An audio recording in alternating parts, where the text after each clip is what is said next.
Fertilisation की theory समझने से पहले एक बात समझ लीजिए कि आप लोगों ने अपने जन्म से पहले 30 करोड़ कॉम्पिटिटर को मात दी है.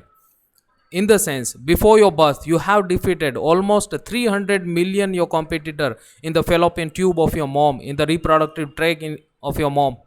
अब आप बताइए कि जो नीट की एग्जामिनेशन है उसमें कॉम्पिटिटर कितने रहते हैं? 16 लाख.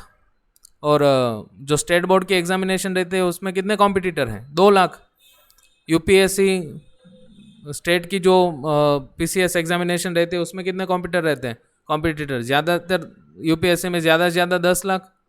स्टेट की जो एग्जामिनेशन रहती है उसके अंदर ज़्यादा से ज़्यादा 4-5 लाख 6 लाख.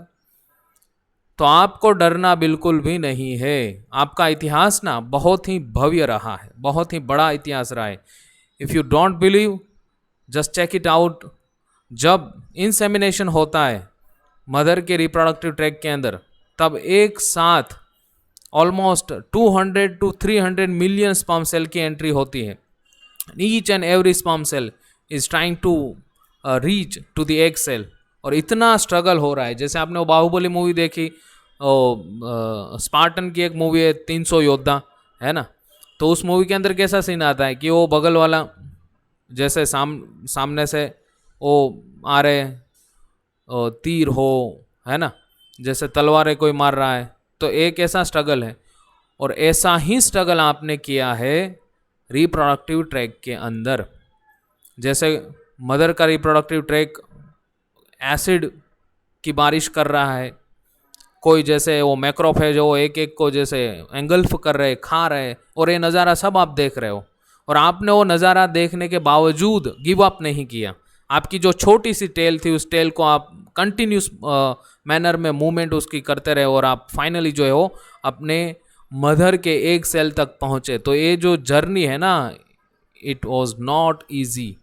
तो कहीं ना कहीं आपने बहुत ही स्ट्रगल किया है. कहीं ना कहीं आपने ये 300 मिलियन स्पर्म सेल उसमें से आप एक चुने गए हो.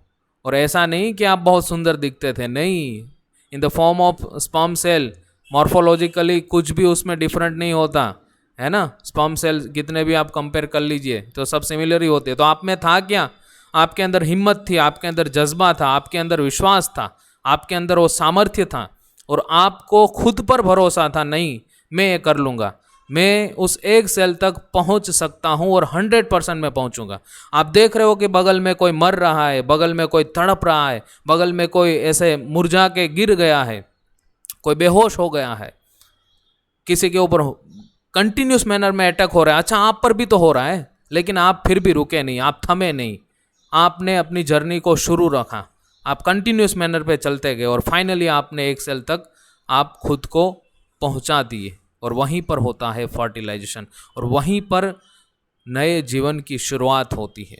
अच्छा, अगर आप सोच ले कि उस वक्त अगर आपने सोचा हो तो कि मुझसे नहीं होगा, 30 crore competitor, how can I defeat them, उस 30 करोड़ कॉम्पिटिटर को मैं कैसे मात दे सकता हूँ, वो मुझसे नहीं होगा. और जब दूसरे है वैसा ही तो मैं हूँ. जितनी एनर्जी मुझ में है इतने मेरे बगल वाले में भी है, इतने बाकियों में भी है. तो कैसे मैं इस कॉम्प्लिकेटेड टारगेट को मैं अचीव कर सकता हूँ. आपने उस वक्त ऐसा नहीं सोचा. आपने क्या सोचा कि आई कैन डू इट, मुझसे हो सकता है और मैं करके रहूँगा. तो आपकी नीट के एग्जामिनेशन में एस्पिरेंट कॉम्पिटिटर है कितने? 16 लाख 15 लाख. अर्लियर मैंने आपको बताया. यूपीएससी अगर आप दे रहे हो, मिसाल के तौर पर अगर ये वीडियो कोई ऐसा इंसान देख रहा है कि जो यूपीएससी दे रहा है, तो उसके अंदर कॉम्पिटिटर कितने हैं? 10 लाख, है ना. तो आप उस कॉम्पिटिटर नंबर ऑफ इंडिविजुअल पे मत जाइए और आप अपने भव्य इतिहास को याद कर लीजिए. जब भी आप किसी ऐसी टेंशन में हो तो इस बात को याद कर लीजिए कि जब आपके पास एक छोटी सी टेल थी, कुछ माइटोकॉन्ड्रिया थे इन द सेल के फॉर्म में, है ना, माइटोकॉन्ड्रिया के फॉर्म में जो सेल जिसको हम कह सकते हैं, तब आपने इतनी बड़ी कंपटीशन को अंजाम दिया और आप सफल भी हुए. तो अभी आपके कॉम्पिटिटर है कोई ज़्यादा नहीं है, 30 करोड़ से तो कम ही है. तो देखिए, that was the story of fertilisation. पूरा वीडियो जो है आपको इस लिंक के अंदर मिल जाएगा. Thank you.